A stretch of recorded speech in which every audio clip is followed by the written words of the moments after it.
दोस्तों, एक अच्छा सीमन डेयरी फार्म में क्या कर सकता है और अच्छे सीमन के क्या रिजल्ट रहते हैं, और अगर आप गलत सीमन लगा देते हैं तो उसका कितना बड़ा नुकसान होता है, आज मैं आपको प्रैक्टिकल दिखाने जा रहा हूँ। हमारे पास एक एचएफ गाय थी जो 25 लीटर कैपेसिटी की थी। उसको हमने एचएफ का बढ़िया सीमन लगवाया था, तो हमारी ये बछड़ी आई है। देखो आप इस बछड़ी को देखिए, पहलमन है, इसकी कार्विंग हो चुकी है और इसका ऑर्डर देखिए आप। इसकी उम्र मात अभी 23-24 महीने की है, क्योंकि हम स्टार्टिंग में उतनी अच्छी डाइट पे नहीं पाल पाए थे, जानकारी का भी अभाव था। तो ये बछिया आप इसको देखिए कितना बेहतरीन अडर है, और दूध अभी ये 20 लीटर पहलमन में 5 दिन इसको ब्याए हुए हैं और इसने बनाना शुरू कर दिया है।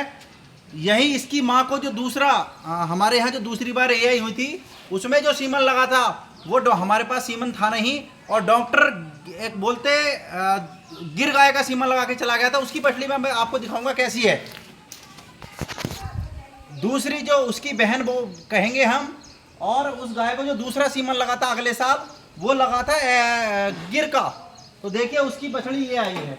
तो आप देख सकते हैं एक ही माँ से 2 बच्चे तैयार हुए। एक को एचएफ का बढ़िया क्वालिटी का सीमन लगा तो वो बच्ची आई जिसकी मार्केट वैल्यू बहुत बढ़िया है। दूध भी वो फर्स्ट टाइम में 25 से ऊपर देगी और हर साल हमें अच्छे बच्चे देगी। और दूसरा जो सीमन गलत लग गया, डॉक्टर ने गलत लगा दिया, क्योंकि हमारे पास अच्छा सीमन था नहीं। तो ये बछड़ी आई है जो क्रॉस में है और इसका कोई मार्केट वैल्यू भी नहीं है, और मिल्क प्रोडक्शन भी उससे आधे पे भी ये नहीं जाएगी। तो एक अच्छा सीमन आपके यहाँ क्या कर सकता है, और मैं आपको दिखाता हूँ उस गाय की और क्या क्या क्वालिटी है।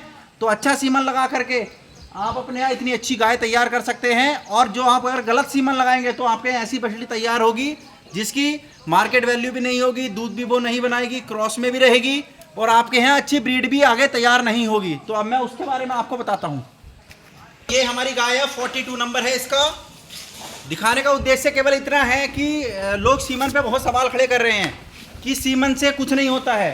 ये 2 सगी बहनें हैं माँ के हिसाब से देखा जाए तो, और वो हमारे मतलब कमर्शियल फार्म में रखने लायक नहीं है। वो घरेलू स्तर की गाय हो गई और ये कमर्शियल फार्म की गाय बन गई केवल एक सीमन से। तो अगर हमारे यहाँ एचएफ का सीमन लगा होता अगली बार, तो ऐसी बछड़ी हमारे पास आती और हमारे फार्म को बढ़ाने में सपोर्ट करती।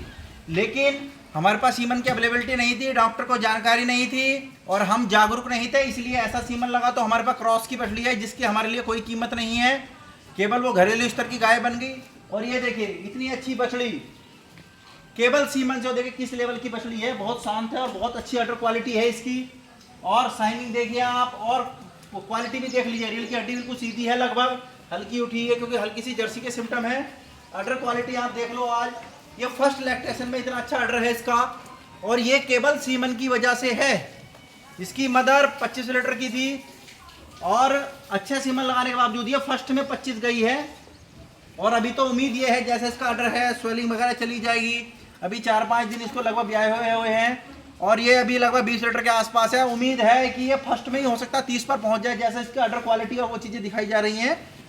तो डेयरी फार्म में आपको दूध पे तो काम करना ही करना है, आपको ब्रीड पे भी काम करना है। और ब्रीड पे काम करने का फ़ायदा क्या होता है, अगर आप ब्रीड पे हैं तो ये जो गाय है ये जितने टाइम हमारे पास रहेगी अपने से अपडेट बच्चा हमें देगी।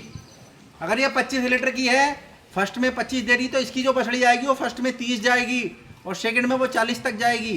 तो कहने का मतलब ये है कि अच्छा सीमन लगाना इसलिए ज़रूरी होता है कि आप अपने फार्म को अपडेट करते रहते हैं। जैसे 25 लीटर की गाय थी तो ये 30-35 पर जाएगी सेकंड थर्ड में, इसकी जो बछड़ी जाएगी वो 35-40 तक जाएगी। तो कहने का मतलब अगर आपका सीमन सिलेक्शन बहुत बढ़िया है तो आपके फार्म में ऑटोमेटिक ग्रोथ होती रहती है। दूध के साथ साथ आप ब्रीड पे काम करके पैसा कमाते हैं और अपने फार्म की ग्रोथ भी अच्छी करते हैं। वो जो दूसरी बछड़ी मैंने आपको दिखाई है वो अपने साथ क्रॉस के बच्चे देगी और कम टाइम दूध देगी, उसका मिल्क प्रोडक्शन भी बहुत कम रहेगा, इसका मिल्क प्रोडक्शन बहुत अच्छा रहेगा, मार्केट वैल्यू बहुत अच्छी रहेगी। और सबसे बड़ी चीज़ ये है कि इसकी जो फिजिकल क्वालिटी भी है और मार्केट वैल्यू बहुत ऊपर है, और ये हमारे फार्म को ग्रोथ कराने में मदद करेगी। केवल एक सीमन की स्ट्रॉ से इतना बड़ा फर्क पड़ा है। ये एचएफ है, देखिए प्योर बहुत बढ़िया नस्ल में है और वो क्रॉस में चली गई है। तो इसकी हमारे यहाँ बहुत कीमत है, बहुत ज़रूरत है, क्योंकि हमारे फार्म को आगे बढ़वाएगी और उसकी हमारे यहाँ सीधी भाषा में कहें तो वो घरेलू स्तर की गाय बन गई है केवल एक सीमन स्ट्रॉ की वजह से। अगर हमने सीमन स्ट्रॉ सही लगाया होता, हमें जानकारी होती, हमारे डॉक्टर को जानकारी होती और हमारे पास सीमन स्ट्रॉ अगर होता तो वो बछड़ी भी हमारे यहाँ ऐसी तैयार होती है और ऐसी पैदा होती है। तो हमें कितना फ़ायदा होता है, आज उसे हमें सेल आउट करना पड़ेगा घरेलू स्तर के लोगों के लिए, और हमें अपने लिए ऐसी बछिया परचेज करनी पड़ेगी। तो परचेज करने में आप समझिए कितनी महंगी मिलेगी और वो बहुत सस्ती जाएगी, कितना बड़ा नुकसान है। और भविष्य की ग्रोथ का बहुत बड़ा नुकसान हो गया है, क्योंकि ये हमें कंटिन्यूसली अच्छे बच्चे देगी और उसको हमें बेचना पड़ेगा। उसका जो आगे की जनरेशन है वो वहीं पर बंद हो जाएगी। अपने फार्म पर किसी बहकावे में ना आए, अच्छा सीमन लगाएं। ये नहीं कि महंगा सीमन लगाना, महंगे को लिए हम नहीं बोल रहे हैं, अच्छी कंपनी का, जैसे ABS के बुल सस्ते हैं, कुछ जगह पे SAG के बुल भी सस्ते हैं, 50, 60, 100 रुपये से शुरू हो जाते हैं। आपको ऐसा नहीं कह रहे कि आपको 3000 का ही सीमन लगाना है। जो सीमन आज 50, 60, 100 रुपये का है, कभी ये बहुत महंगे सीमन थे, है ना। तो लेकिन क्या होता है, नए बुल अपडेट आ जाते हैं तो पुराने का रेट मार्केट में डाउन हो जाता है। इसीलिए सीमन सब बढ़िया है, अच्छी कंपनी का सीमन लगाएं और अपने यहाँ ऐसी बछड़ी तैयार करें। केवल सीमन के कुछ पैसों के लालच में आकर के अपने फार्म का कमर्शियल प्रॉफिट खराब ना करें और ब्रीड खराब ना करें। अच्छे सीमन पे जाएं, अच्छे सीमन लगाएं, अच्छे बुलों के सीमन लगाएं। धन्यवाद।